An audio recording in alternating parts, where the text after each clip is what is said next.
a brown butter spice cake, dulce de leche in the middle, and then I'm gonna have this spicy chocolate ganache on top. So I have 2 sticks of butter here that I'm gonna put in the skillet that's extremely hot. And browning your butter gives it this deep, rich, warm flavor. What I'm looking for is the little bits of brown butter, and I'm looking for it to turn almost a golden brown color. I'm gonna chill this over ice. I need the brown butter to solidify before I add it to my wet ingredients. So I'm gonna get it started on my cake batter. I have 3 3/4 cups of all-purpose flour in here. Add 1 tablespoon of baking powder. It's gonna help the cake to rise. 1/2 teaspoon of baking soda. That's also gonna help the cake to rise. 1.5 teaspoons of kosher salt. 1 teaspoon of cinnamon. That's the spice in the spice cake. And a teaspoon of freshly grated nutmeg. Let me grab that brown butter that's chilled. I'm gonna add this to my mixer with 1 cup of light brown sugar and 1 cup of granulated sugar. Let me get my brown butter out the bowl. You see those bits of browned butter at the bottom? That's gonna really turn that cake up a notch. And I'm beating this until it becomes fluffy and almost pale in color. I'm gonna add my eggs in now. 3 eggs in total, 1 at a time. Beat them in slowly.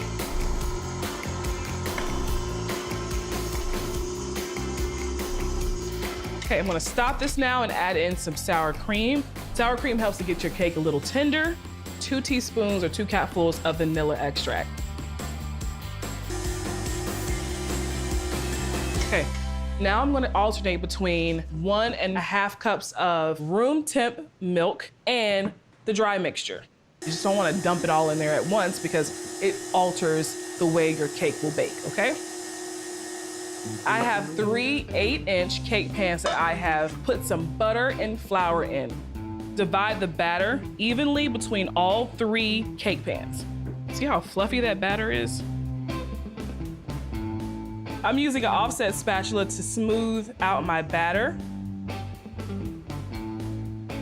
Knocking any air bubbles out of the batter.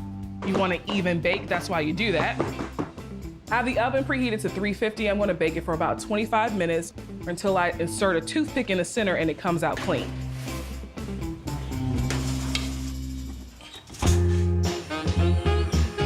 My cakes have cooled and they smell incredible. Take a serrated knife and just cut a little bit off the top. I like to use my swivel cake stand just to help with the icing. And I have a cake board here because I want to take this off and put it on a really nice cake stand for my mom. In the center, I'm gonna put some dulce de leche, which is basically sweetened condensed milk that you cook down all the way until it turns to this brown consistency. And then, because everything else is just so in your face, decided to kind of cool it down a little bit with just a American buttercream. You got butter, confectioner's sugar, milk, that's it. Put a little buttercream on top and at the bottom so it sticks. Flip it over so you won't have any of that crumb in the center, okay? Dulce de leche in the center. Oh, look at that. When you cut in, you'll see a layer of the dulce de leche and then the buttercream, and then there'll be more buttercream on the outside. I'm also adding flaky sea salt. Essentially, it's just salted caramel. And you see why I'm using the swivel stand. If you don't have a swivel stand, it's okay. It just makes life a little easier if you do.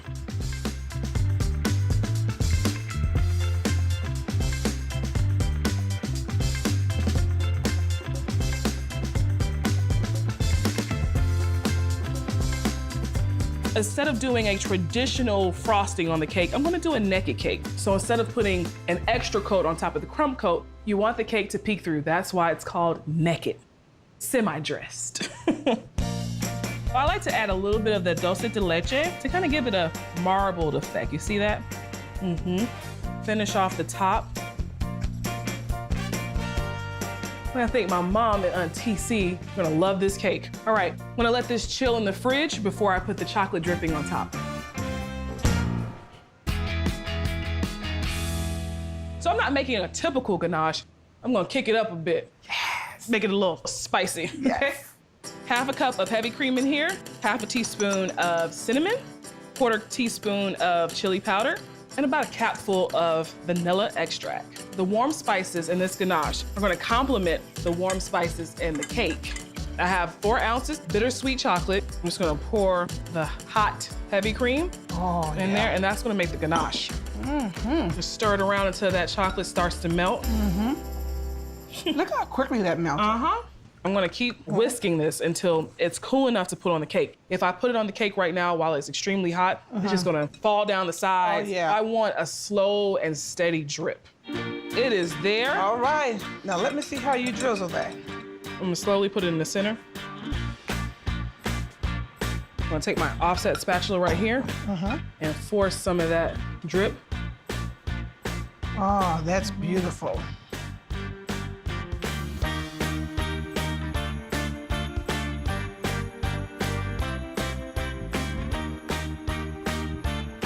Kardea, that cake looks good. Thank you. Yes. You know what, Auntie C? It's gonna taste even better than it looks. Grab the service stuff. Let's go.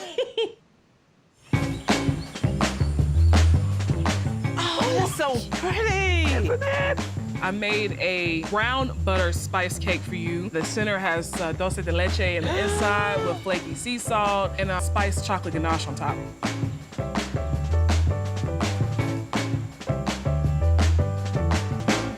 That is so good. Thank you.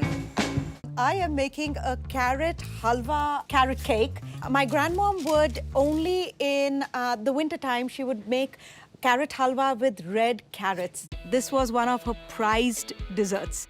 The carrot cake is my own spin. So the first thing that I do is I grab some carrots, I peel the carrots and I grate it. The liquid ingredients I mix separately. Eggs with granulated sugar and brown sugar, oil, mix that.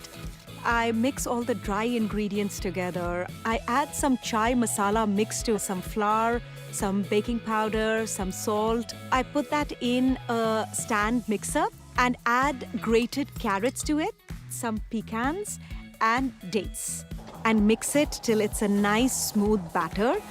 Then I pour the batter in a cake pan and I put it in to bake. Good luck. Maneet, Yes. I'm coming to check on you. I want to learn more about this cake. My grandmom would make a gajar halwa, which was a dessert pudding. So how about presenting it in a form of a carrot cake? So essentially, I made 2 desserts, which I put together. To make a gajar halwa, I put grated carrots, some milk, some green cardamom powder, and some saffron. And then start cooking all of this together. What I'm trying to do is take away the smell and the taste of the raw carrots. Halfway through, I go ahead and put some raisins in it. So the raisins can get rehydrated and they become plump while they're cooking along with the milk. Then I take a saute pan and melt some ghee in it and roast till golden brown pistachios, cashews, and almonds. All the milk has evaporated, so I add grated paneer, which is Indian cottage cheese, and then I take the roasted nuts, put it in the carrot mixture, add some condensed milk, and mix it very well, and then put it in sheet trays and put it in the refrigerator to cool it down. Do I want to put candles in it, or what do I want to do right now? Why not? Every day is a celebration. Are we going to eat this thing or take a picture with it? Take a picture with it and then eat it. Once the cake is done, cut it in half. I want the cake to have 3 distinct layers. 2 layers of the cake and 1 layer of the gajar halwa. I put half of the carrot cake at the base. Then on the side, I put some whipped cream. And in between, I just put the carrot halwa. And then I get the other layer of cake right on top. Ice the entire cake with whipped cream. I have some pistachio dust, which I sprinkle on top. Get some beautiful flowers. And because I love my bling, I put some edible gold sheets on the cake, and the cake is ready. If this is more bites of me taking a bite out of cake than you will ever see me do. Dessert. That is carrot cake gone wild. A lot of carrot, a lot of flavor, and the cardamom, in my opinion, is the kiss that took it over the top. It was excellent. Well, I am having so much fun today making football-friendly food inspired by the new college rivalry between my two daughters. I'm making Pickin cake. This one's for Paige. It's a nod to her school, Arkansas. I just added a package of yellow cake mix to the mixer, and I'm gonna drop in a stick of softened butter, and then I'll turn the mixer on very low and let this start mixing. And I'm gonna drizzle in half a cup of syrup from a can of mandarin oranges. Mandarin oranges figure prominently in Pickin cake. Okay, it's mixing away. It's so easy to use a cake mix, and really this cake is so delicious, you won't even know you didn't make the cake from scratch. I've got 4 eggs that I cracked into a pitcher. I'm gonna turn up the mixer a little bit, and I'll add them one at a time. Pigs are very important at University of Arkansas. The Razorback is the school's mascot. I thought Pickin cake would be just the thing. It's a great cake to take to barbecues. In fact, that's where it got its name. And it's also great for potlucks. The eggs are in, and I'll add a splash of vanilla. And now I just need to let the cake batter mix for 4 minutes. The batter looks light and fluffy, and I just have to add one more thing. I've got the mandarin oranges from the can I told you about, and I'm gonna add them in. And then I just want them to mix a little bit. I don't want to totally break them up. This is a really moist cake, and what's delicious about it is how you ice it and decorate it on the outside. That looks delicious. Look at those juicy bits of mandarin oranges. Oh my goodness. It's so funny, when I was a little girl, I did not like mandarin oranges. I thought they were strange. And now I can't get enough of them. Now I'm gonna get this into a greased pan. It's so funny learning all the little traditions of each of my daughter's schools. If you meet somebody from Texas A&M, you put your thumbs up and say, "Gig 'em." If you meet somebody that went to Arkansas, it's always, "Woo pig." Now the cake is ready for the oven. The cake bakes at 350 degrees for 30 minutes. Then I'll take it out and let it cool for an hour. And put it on a platter. Don't worry if the bottom is a little rough looking, it's gonna get covered up with deliciousness. A Pickin cake needs a delicious frosting, and this is just the one. I'm gonna add 4 ounces of softened cream cheese to the mixer, along with half a cup of powdered sugar. You don't even need to sift it. This cake is not that fancy. Okay, I'm gonna turn it on very slowly so powdered sugar won't go everywhere. Now I need to beat it until it's smooth. It takes a couple of minutes, then I'll transfer it to a bowl and add 2 teaspoons of vanilla to the mixer, along with 1.5 cups of cold heavy cream, and whip it for 2 minutes until soft peaks form. Then add the cream cheese mixture back in and whisk everything for about 3 minutes. When stiff peaks form, it's ready. So I'll fold in a 20-ounce can of drained crushed pineapple, then spread the heavenly frosting all over the cake. I'll put it in the fridge to set, then adorn it with mandarin slices just before serving. Well, in football, there has to be a winner and a loser. Make this for all your future football gatherings, and you'll be a winner every time. Now for the main event, the birthday cake. I need 2 1/4 sticks of butter. I need 3 cups of sugar. And while they're creaming, I'm gonna get the rest of the ingredients together.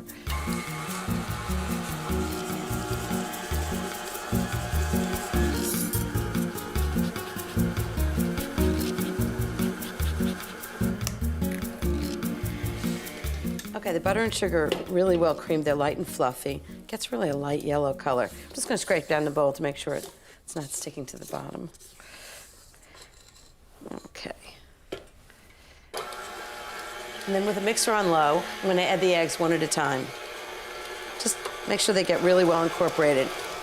It's gonna make a huge cake, but everybody's gonna get some to take home. Next, the zest of 1 lemon. It's a white cake, but this little bit of lemon really gives it lots of flavor. 1½ teaspoons of good vanilla.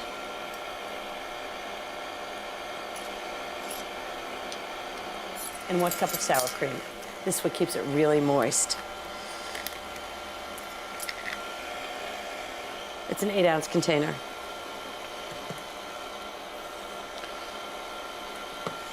This already smells good. Okay, now for the dry ingredients. First thing I need is 3 cups of flour. Any all-purpose flour. I use unbleached flour, whatever you have. Cornstarch, 1/3 cup. This basically approximates cake flour. Makes it nice and light. A teaspoon of baking soda and a teaspoon of salt. Just sift that all together.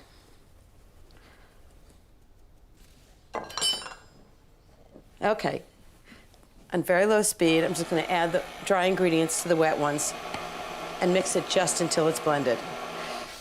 So this is a half sheet pan. It's 12 by 18 and about 1¼ inches deep. You can get them in any cookware stores. Just pour the batter in.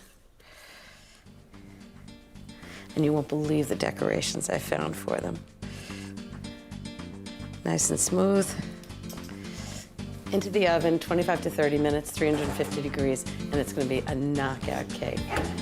So I'm gonna do a chocolate icing for my white cake. First thing I need is 24 ounces of semi-sweet chocolate chips. Already smells good. 1½ cups of heavy cream.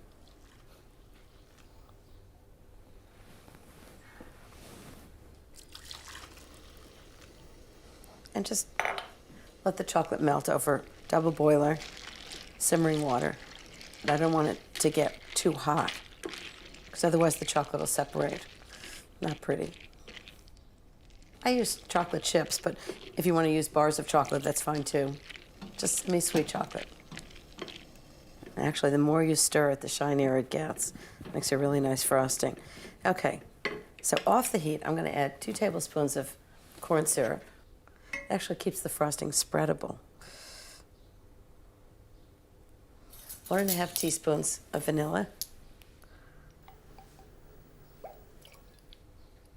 I'm actually going to take it off the double boiler so it cools down pretty fast, because I'm going to have to let it cool a little bit before I add the butter to make the buttercream. Ooh, that's a lot of chocolate, but it's a lot of cake too. Half a stick of room temperature butter. I'm just going to beat this together until it's light and fluffy and it's nice buttercream.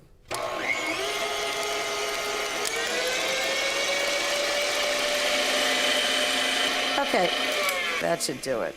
Nice and thick. Oh, it's gorgeous. Okay, now I'm just gonna spread it on the cake. Okay, just spread it out evenly. Perfect. I always have to make sure the icing's good. I will. Can I taste it first? I'm making my toasted coconut and lime tres leches cake, which is sweet and milky and has kind of a pudding-like texture. Tres leches cake is one of my favorite Mexican desserts. The first time I made it, I could not stop eating it. To get started, I'm toasting my coconut, and it's making it smell so good in here. It can burn quite quickly, so now that it's brown, I'm gonna get it off the heat.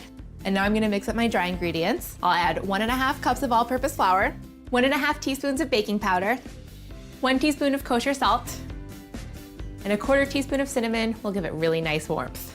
And I'll whisk to combine. I'll set my dry mixture aside and separate 6 large eggs, taking care not to get any yolk into the egg white mixture, because even the tiniest speck of yolk can prevent the egg whites from beating up. I've got all my egg whites in the bowl. I'll beat them until they're foamy. Now that they're foamy, I'm gonna add 1/4 cup of sugar. And this sugar will help them stabilize as they continue to beat up. The egg whites are fluffy and they're holding their peaks. That's exactly what I want. This is gonna help the cake be extra airy. I'll transfer the egg whites back into their bowl. And now I'll add my yolks, which will add great richness.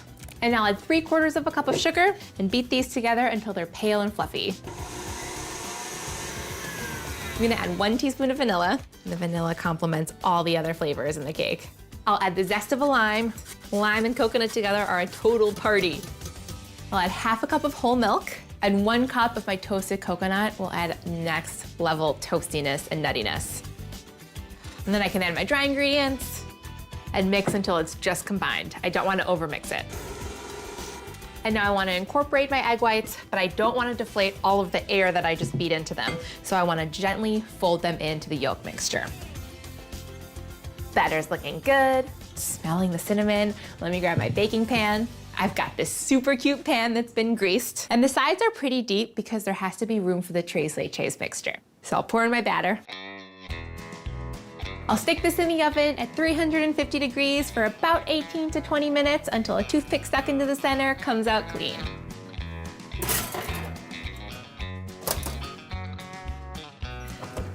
I can smell that coconut. It is golden brown and beautiful. I'm gonna let this cool now while I put together my tres leches mixture. So these are my 3 milks because tres leches means 3 milks in Spanish, and they're gonna make the texture of the cake so creamy and dreamy. I'll start with a half cup of whole milk, a can of sweetened condensed milk, which is sticky and sweet and slightly caramelized, and lastly, some evaporated milk, which is just milk that has some water taken out of it, so it's more intensely milky. All right, let me whisk this up. Now, before I pour this onto the cake, I want to poke some holes in it to allow some space for the milk to go. I want to make a lot of holes so that the milk can soak into every part of the cake. I'm ready for the tres leches. I'll pour this all over and let it soak away. I'll let this sit for a few hours in the fridge, or you can go overnight. Soak well, my friend. My cake has soaked up all the milky goodness, and now I'm ready to decorate. I'll coat the top in lightly sweetened whipped cream, some toasted coconut for texture, a little lime zest, and lastly, a few well-placed taco sprinkles. I can't believe these are sprinkles. Yay! This tres leche looks to die for. If I have one go-to chocolate cake, this is it. It's chocolate ganache cake, and it starts with 1/4 pound of unsalted butter, and it has to be room temperature. 1 cup of sugar. This cake is amazing because you can make it in almost any size, and it's completely foolproof.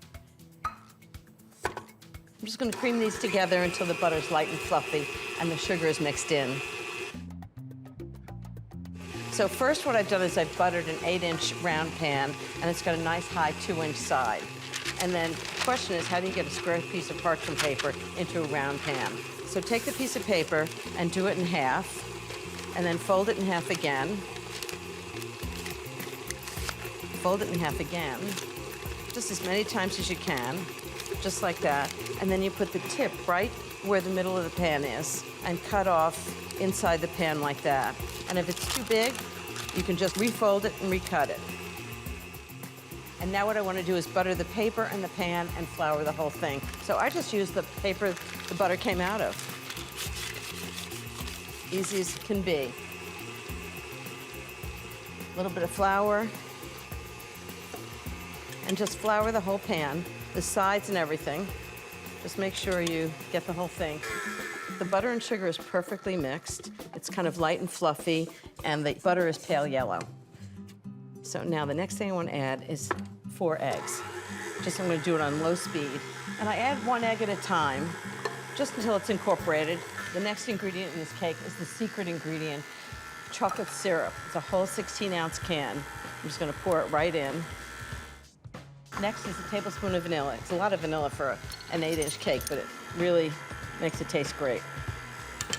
Okay, and the last ingredient is flour. I'm gonna turn it on low.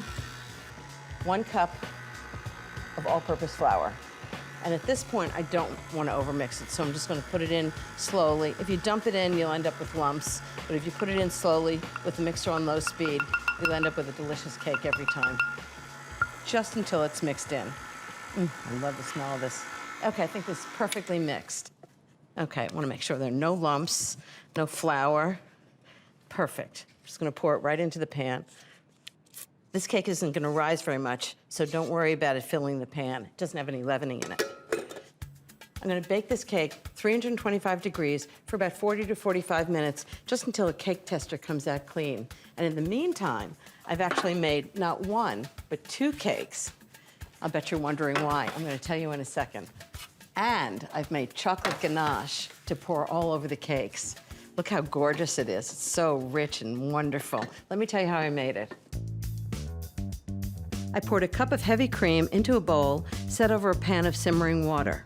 I added a pound of semi-sweet chocolate chips, 2 teaspoons of instant coffee granules to bring out the flavor of the chocolate, and stirred it occasionally while it melted together. In fact, the more you stir it, the shinier it gets.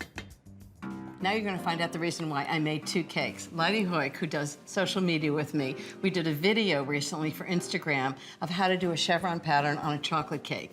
You made it look very easy, so I'm nervous. It was so much fun. So I'm turning the tables on Lottie, and I'm gonna teach her how to do the chevron pattern. So I combined 1 3/4 cups of confectioner sugar and about 3 tablespoons of water. You wanna adjust it a little bit just so you get a really thick pouring consistency. Okay, so now you take a little knife and you use the back of the knife, not the cutting edge, the back, and you slide it right across, kind of lightly. One more. Then how about satisfying your sweet tooth with my grandma's famous red velvet cake? I am getting this half-sheet tray ready for the red velvet cake batter. On the bottom, I buttered it, then I put on a piece of parchment paper, and then right over the top, buttering that as well. Now, I've got 2 sticks of butter in my stand mixer here with a 1.5 cups of sugar. I'm just gonna cream them and get them ready for the batter. All right, while that's creaming, I'm gonna start building up the color of this red velvet cake, and that's by way of 2 ounces of red food coloring. There is no red velvet cake in our family without some cocoa powder in it. That's what makes it a red velvet cake for us. 3 tablespoons of this cocoa powder. That thing is creaming for its life over there. Wait, hold on, let me turn it down a little bit. All right, relax a little bit. All right, 1 tablespoon in, 2 more to go. So we've got 3 tablespoons of cocoa in there and just a pinch of salt. What we want to do is kind of build a little bit of a slurry before we add it to the creamed butter and sugar. This is just one of these things that I love from my childhood, and now you can have. All right, so we got the slurry started right there. What I want to do is build up the rest of the wet ingredients. First things first, a cup of buttermilk are going to go in here. And this is the key to some moist red velvet cake, a cup of buttermilk. Now to that, I'm going to add 2 eggs. So a teaspoon of both vanilla extract and our white vinegar go right in here. I'm going to whisk that together. And that is going to be our wet ingredients to build up our red velvet cake. All right, by now, this is good to go, nice and creamy. You're gonna totally notice that the color of your butter and your sugar have kind of melted together and become a really pretty fluffy white color. Get this over here, I'm gonna start working in some of our wet ingredients. First things first is the red food coloring along with the cocoa powder. Like I said, no red velvet cake without some cocoa powder, so just get that right in. And I wanted my red velvet cake for graduating from high school, and she hooked me up. Thanks, Grandma. All right, so this is all incorporated into our creamed butter and sugar. Next, we want to add the buttermilk for moisture, the egg, the vanilla, all of that right in there, and don't forget the vinegar. And that's going to get mixed in as well. All right, so there we go. We've got all the wet ingredients mixed in. Now to that, I want to add 2.5 cups of flour. Get that in there. We'll level off.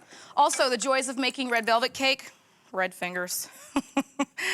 All right, that's gonna be 1 in, poof, poof, 2, and then where is my half? Gonna get that in right now, and then just lightly combine. You don't wanna over mix this. We're not making bread, we're making cake. All right, and then the baking soda, we're gonna do 1.5 teaspoons of that. We're steps away from making Grandma proud. Feeling good. All right, so I'm just gonna incorporate this all together. All right, so this is coming together. What I'm gonna do is bring it right over here. Remember, I buttered the bottom, put some parchment, buttered the top. I'm gonna spread all of this red velvet cake batter right out onto it, and this is what we're gonna make our layers out of. Yeah, just 1 sheet pan. We're gonna start on my grandma's frosting for red velvet cake. Now this is a frosting in a way I have never seen made before. I am so used to creaming it up in a kitchen mixer right there. But this is on the stove top. And a lot of people say this is the more classic way to make a frosting for red velvet cake. So we've got 2 sticks of butter right in there. I'm gonna bring up some flour and some sugar. And we're gonna add in 5 tablespoons of flour to our butter. I just wanna get in a cup of sugar. Yeah. Now to that, I just wanna add a couple of drops here of vanilla extract. And that's it. Can you believe it? This, all I'm gonna do is work it out. You know what, get a whisk. That's gonna really help you incorporate everything together. And this is gonna take about 10 to 15 minutes. It's gonna thicken up, and this is going to turn into our frosting. Now, to that, we're gonna add a cup of milk. That's gonna make it nice and creamy. Unbelievable, frosting on the stove top. Never heard of it in my life, but let me tell you, like I said, first time I made this recipe took me right back to Grandma's kitchen. All right, so we're gonna whisk this together, get it nice and thick. It's gonna take about 10 to 15 minutes. Now remember, my grandma's frosting for her red velvet cake, let it cool after it starts to thicken, which takes about 10 to 15 minutes, and it's perfect for frosting. Look at our cake. It's moist too, it's nice and cool. We put it in the sheet tray. First layer butter, parchment, then butter again, then batter, and that's gonna help it come out of this without a hitch. Peel back the parchment very gently to reveal the moistest red velvet cake you will ever eat in your life. Thanks, Grandma, for the recipe. All right, so now we're gonna cut this into 4 even strips. This is a great presentation when you bring it in, so just judge the middle, go right down, the middle again, right down, and the middle right here, so we'll have 4 layers of red velvet cake. You tell me, if you bring this to a party, if people don't stand up and cheer, I don't know what kind of friends you got. I can't help you out. I don't know what to do. All right, so first things first, I'm gonna drop some frosting down on our first layer of the cake and then sprinkle over some chopped pecans. Just get a little bit on. And now this is gonna thicken slightly as it sits, which it should. Let it sit for just a little bit. And this is gonna be so good. Remember, I told you I've never made frosting like this before in my life, and if you haven't, you gotta give this a try. Still a little bit warm, so it's nice and pliable. Sprinkle over some chopped pecans, not walnuts. Yeah, this is my grandma's recipe. And then that's layer number 1. What I wanna do now, get on layer number 2. Very easy to do. 1 and then 2. Look at that. Let's go into the red velvet cake. Look at this, how beautiful it is. Remember, with the 2 ounces of our red food coloring, the cocoa powder to make it the true grandma's red velvet cake, and we've layered it up with love. Look at how beautiful that slice is. I'm gonna show you how to make a rainbow cake, and I'm gonna give you all of my best tips so that you can make a stunning cake right from your own home. Make sure that you have all of the food coloring to match the rainbow, Roy G. Biv style, and then also whip up your favorite vanilla cake batter. Whether it's from a box or from your favorite recipe, I don't care. Just make sure you've got 8 cups of vanilla batter for this recipe. Make it a little bit undermixed though, because once we get our food coloring in, we're gonna complete the mixing process, and we wanna take every step that we can to make sure that we don't overmix our cake batter, because that could lead to a gummy cake. Okay, so to get started, I wanna make sure that my cake pans are prepped first. And if you'd like to use my vanilla cake recipe, you can find it on the app. So grab your pans, get 6 6-inch cake pans. If you don't have 6 of them, you can bake this in batches. It'll still be totally fine. Okay, and you can set them all out. I like having everything arranged on the counter just to make it easier and cleaner.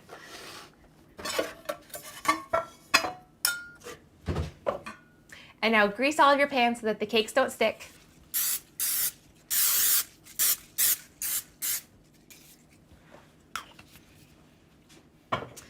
And then, just to make sure that they don't stick to the bottom, I also want you to line the bottoms of the pans with parchment paper that's been cut up so that the rounds fit perfectly in the bottoms of the pan. The last thing I want to happen to you is for you to go through all of this batter mixing process and then bake the cakes and then have the cake stick to the pan. that would be a disaster. Okay, so now let's mix up the batter. So grab your food coloring, and I'm gonna show you a way of doing it where you only have to use one spatula to mix up all 6 colors. So grab a rubber spatula and start with the lightest color, your yellow. And I'm using kind of a Dijon gold color. Okay, start with a little bit of food coloring. You can always add more to get the shade that you want. And then just quickly mix up your batter. And again, you want to be careful not to mix it more than you have to. So see what I'm talking about? If you would have mixed the batter fully, when you mix in the food coloring, you would have over-mixed the batter because you really do have to mix it a lot to get the food coloring in. But this way, if you leave the batter a little bit undermixed, you'll get a perfectly textured cake. Okay, now I'm gonna scrape my batter right into one of the pans that's been greased and lined with parchment paper. And then use a small offset or the back of a spoon to spread it out evenly. Okay, now give your spatulas a good scrape. You don't have to worry about getting another spatula or fully cleaning this one off because the next color we're gonna mix up is green, and there's yellow and green, so it all works out. Okay, so I'm using this pretty teal color just because I love this shade. You can use gel food coloring or liquid food coloring. Either will work. I find that there are more gel coloring options available. I have like probably over 100 food colorings. Okay, this looks good. Let's pour our green into the cake pan now. Just scrape it right in. And then use your baby offset to smooth it around. Okay, and then just again, scrape off your spatulas really well. No need to clean them off or get a new spatula. It's okay if a little bit of the green gets into the blue. Okay, 2 colors down. Now let's mix up the blue. And I'm using sky blue here.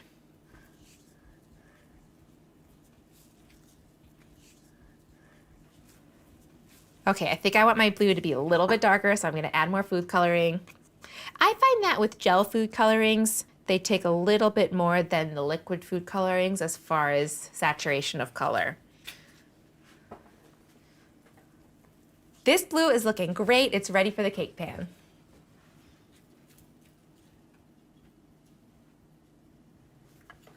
Okay, and I'll spread it around. These are gonna be thin cake layers, but because there's so many of them, that's what we want. Okay, so next I'm going to use this eggplant color, which is a nice dark purple. You guys should get super creative with this too. You don't just have to stick to the rainbow theme. You could do colors of your favorite sports teams, if you're into sports, or your school colors. Purple's all mixed. I'll just get this into my pan.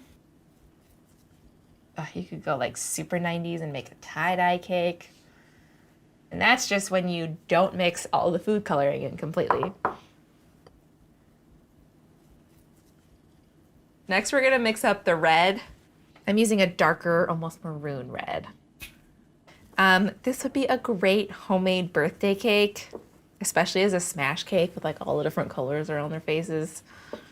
Truthfully, I feel like my purpose in life is to make Bernie's birthday cakes. I can't wait. Okay, red's looking great. I'm gonna scrape this into my pan.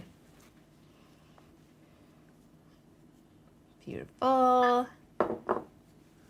And to smooth this out, I'm just rotating the pan and spreading it out all the way to the edge and trying to get it as even as I can, but it doesn't have to be perfect because in the oven, it'll even out.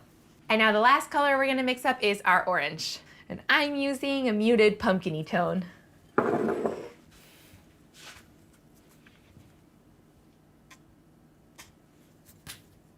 My best batter tip is you want to bring your ingredients to room temperature before you combine them. You want to give the full 3 to 4 minutes to the butter and sugar creaming method so that they get fluffy. Okay, by now your orange should be mixed. Add it to your pan. How gorgeous are all these colors? And look at that, only 1 spatula. Amazing. Okay, now spread this out. These look great. They're ready to bake. And again, if you only have 2 or 3 6-inch cake pans, just bake this in batches and leave the batter covered at room temperature while you do that. Okay, now I'm gonna transfer these to some pans and that'll just help me get them in the oven and out. And try to allow some space in between them just so that they can bake evenly on all sides. And now these are gonna bake at 350 until a toothpick inserted into the center comes out with just a few crumbs. Start checking them for doneness at 22 minutes.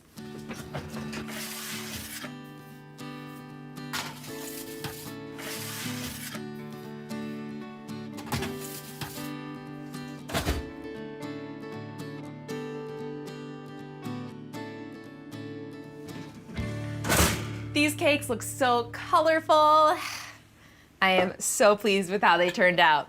Okay, now it's important that the cakes cool fully before we get to frosting. So just let them sit in their pans for 10 minutes and then transfer them to a wire rack so that they can cool completely. And I think I have enough time to organize my sprinkle collection. Welcome to my sprinkle collection. I've got super normal nonpareils. I've got rainbow chips. I've got this beautiful vintage mix. Okay, which one do you guys think that we should put on the rainbow cake? Stars. You know what I'm kind of feeling? Just like these super standard classic nonpareils. And also maybe some gold. That'll just liven things up. I like using a mixture of different sprinkles to get different shapes and colors, so I'm gonna use these nonpareils and these gold bits.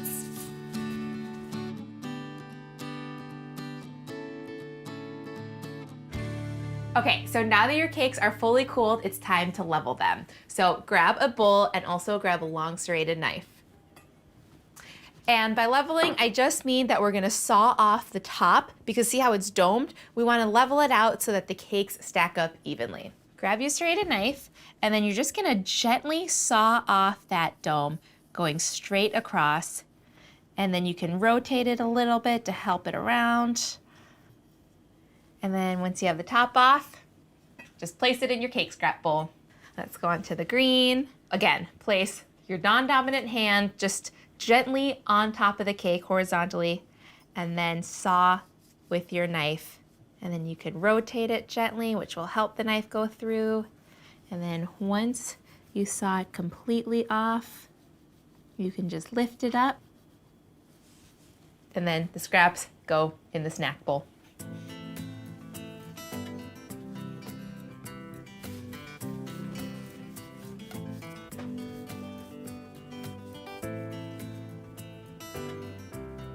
And the reason we're leveling them is so that when we stack them up with the frosting in between, they stack up perfectly evenly. You know, I can feel how moist these cakes are. Oh, so moist and good.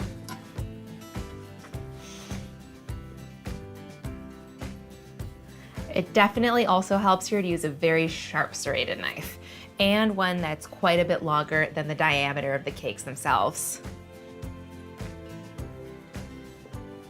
There are so many things you could do with the scraps other than just eating them straight. You can make cake truffles, you could put them into a milkshake, you could just have them with ice cream. Cake scraps are the best. Okay, now that our cakes are leveled, let's stack them up and frost.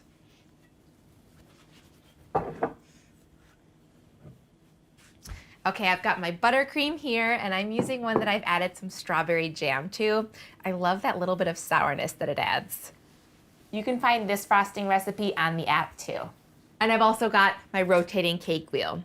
So when frosting a cake, it's important to have the proper tools. So at the bare minimum, I would say you'd want a rotating cake stand, a cardboard cake wheel, which you can just cut out yourself from a cardboard box, or you can buy them pre-cut. And I'm gonna stick this down with some tape. And I'm using an 8-inch wheel here. I want it to be a little bit bigger than the cake layers themselves. And then you'll also want some offset spatulas and a bench scraper. So to start frosting, I think I want the purple on top. So I'm gonna start with red. So I'll do red, orange, yellow, green, blue, purple. place a blob of frosting in the center of your cardboard cake board, and that's gonna help the first layer stick down. And now center your first layer right on and give it a press. And when you stick down your cardboard cake wheel and your first layer of cake, it's important to get them as centered as possible so that when you frost, it's even. Okay, I also like to use an ice cream scoop to ensure that I'm getting the same amount of frosting in between all the layers.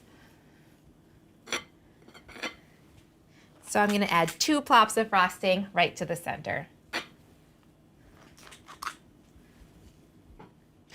And you can use any frosting, store-bought works. I'm using just my go-to American buttercream. It's rich and creamy. And now just take your offset spatula and spread the frosting all the way to the edge, and you want it to even go over the edge, and you'll see why in a second. I'm going kind of back and forth, and just take your time with this. Okay, so now that I've got an even layer of frosting all over the top of my first layer, and you can see it's hanging over the sides, now I'm gonna add my second layer of cake. Don't forget to take off the parchment from the bottom. And now I'm gonna put this face down because this bottom layer of the cake is actually easier to frost, so you'll get less crumbs that way. And now bend over to eye level to make sure that the layers are perfectly lined up. The frosting that's smushing out the sides, eventually we're gonna smooth it down. It's much easier to do that than it is to try to get frosting in between the layers if we hadn't have pushed the frosting all the way out. Okay, now I'm gonna add 2 more scoops of frosting.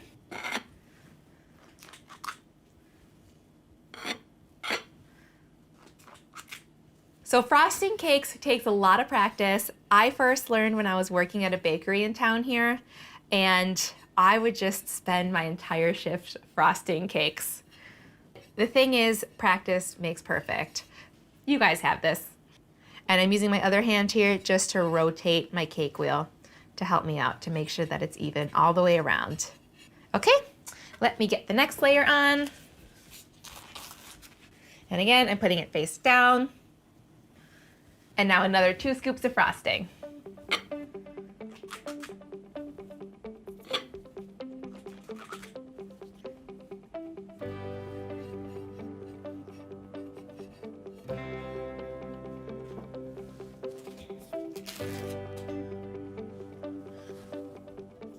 This is gonna be so pretty once it's cut into. Okay, another layer of frosting.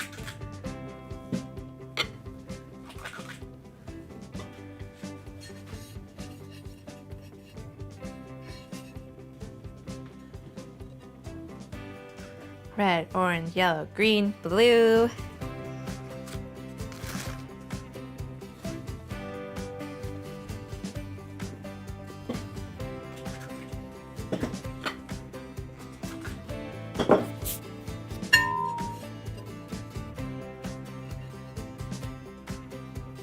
And the last layer of purple, or violet, or a G-bib.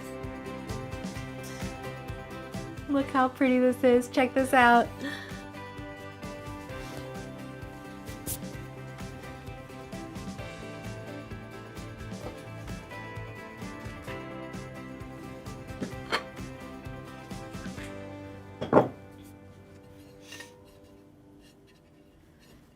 So now that all of my layers are on and I have a bunch of frosting swooshing out the sides, I'm gonna do one of these and rotate the cake as I smush it all down. And my offset spatula is kind of staying in place. All right, and now that I have these holes here, I can just scrape off my spatula and then scoop some back up with the end and then fill in the holes. And then I'll smooth it down with the straight edge of the spatula. You can get it mostly smooth with your large offset spatula, but then you can use your bench scraper to fine tune that smoothness. So use one hand to turn the turntable while the other hand stays relatively in place, scraping down the frosting. And then you can keep on going around, just lightly scraping off the top layers of the frosting so that it's smooth. Okay. Now, once you have your sides where you want them to be, you can work on the top. And for that, you can take your big offset spatula and just smooth all of this frosting down, sweeping it across the top. Wipe off your spatula in between sweeps.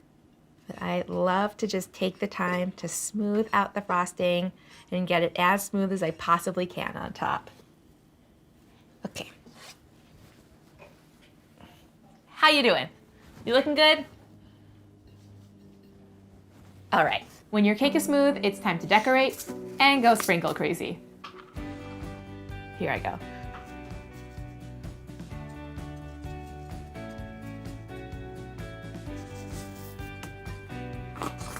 And let's finish with some gold sprinkles.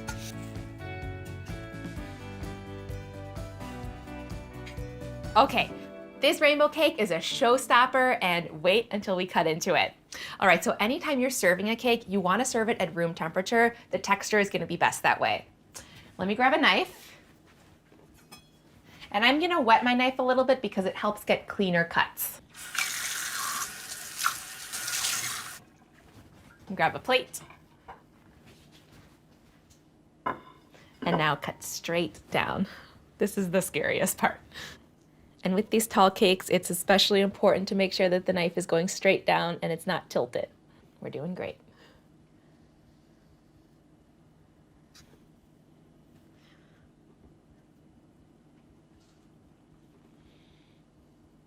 I'm nervous and excited.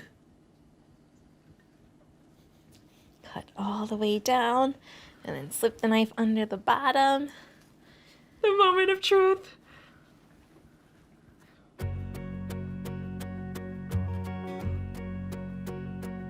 It worked! Yay! Look at this gorgeous rainbow. How beautiful. Okay, we've got to taste this now. It's almost too pretty to eat, but just almost. So sweet, so moist and dense, and that strawberry frosting is the perfect touch. All right, you guys, with a little practice and some patience, you are going to nail this rainbow cake and impress all your friends.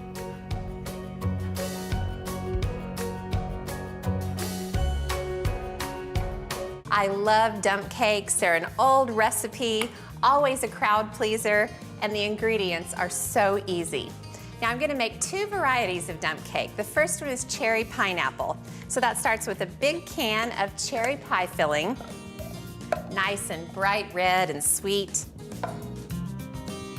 And then a can of crushed pineapple. It's a little bit of an unusual combination, but this is a classic dump cake recipe, and it is so delicious after it bakes. Okay, I got that all mixed together and spread out evenly.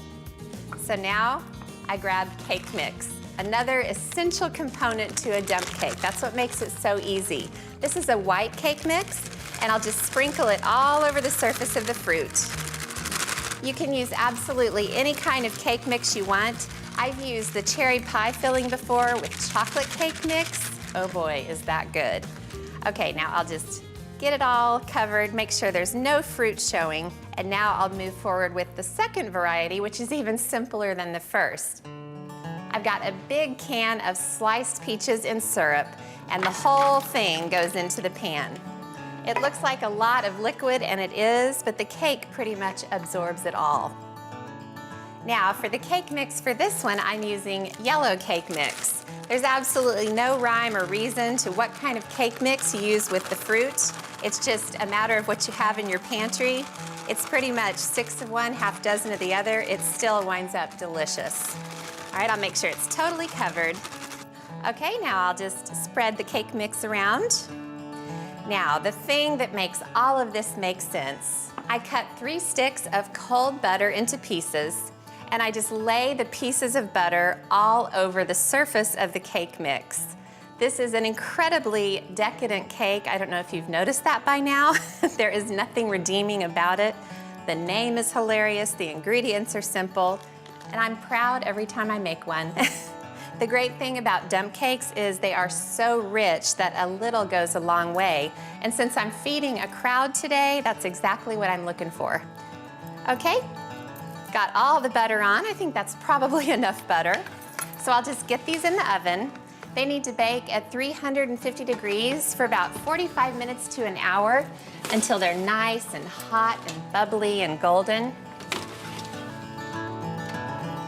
All right, guys, when you're ready for dessert, I've got dump cake, 2 different kinds. Of course, he's first in line for dessert. Todd, did you even eat any real food? Yes, sir. This is peach and this is cherry pineapple. Amazing. And we need an adult supervision on the whipped cream. Yeah, adult supervision, you said. I thought I'd surprise Michael and Jim with a cake for their anniversary party. So it's 1 3/4 cup of flour. I'm gonna sift all the dry ingredients together. 2 cups of sugar. I'm gonna sift them right into the bowl, mixing bowl. And since it's chocolate cake with chocolate buttercream, it's got 3/4 cup of cocoa powder, dark chocolate cocoa powder. It smells so good, so chocolatey.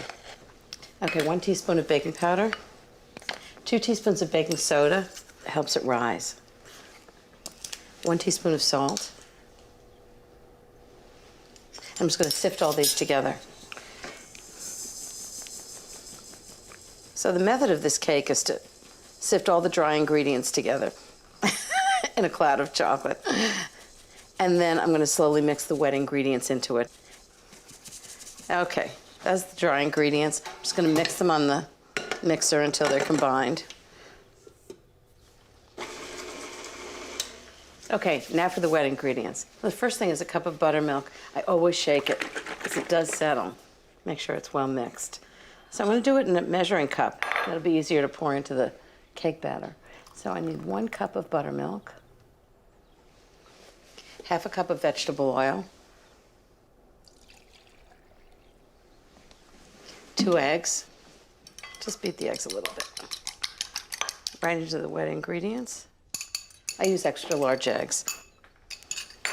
1 teaspoon of good vanilla, really important when you're doing chocolate. Okay, I'm just going to combine these. And then with the mixer on low, I'm just going to put it into the dry mixture.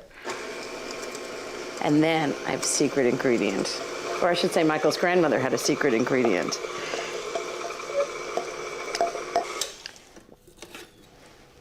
This recipe calls for a cup of hot brewed coffee. And I always think coffee is really important for chocolate. It makes it taste really chocolatey, and that's exactly what this does. Right into the mixture. I've got 2 8-inch cake pans. I lined them with parchment paper, butter and flour. Pressure's on. It has to be good because Michael knows exactly what it is. He actually served this cake to me once at dinner, and I just begged him for the recipe. I didn't have to beg very hard. I'll make sure they're pretty equal size. Okay, into the oven, 350 degrees for 35 to 40 minutes, and then we're going to cover it with the easiest, most delicious buttercream you've ever seen. So I'll chop up 6 ounces of really good semi-sweet chocolate. I'm just going to melt the chocolate in a bowl that I've set over simmering water.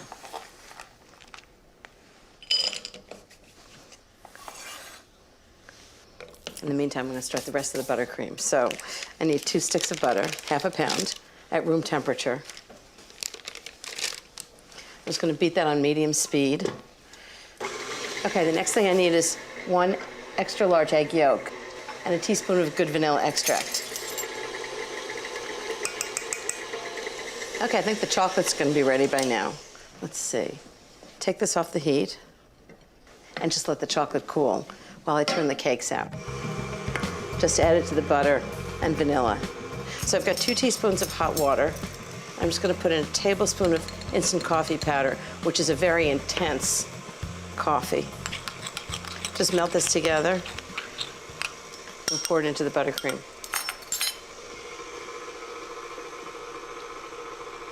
And I'm just going to whip it for a minute. Make sure it's really well blended. I'm going to turn it on low and add all this gorgeous chocolate. The chocolate's actually cooled now a little bit. You don't want to pour hot chocolate into butter, otherwise the whole thing will melt. You can really smell the chocolate and the coffee together. A little hint of vanilla. And that's Michael's grandmother's chocolate buttercream. Icing a cake, just go over it very gently. Start from the top and work your way down the sides.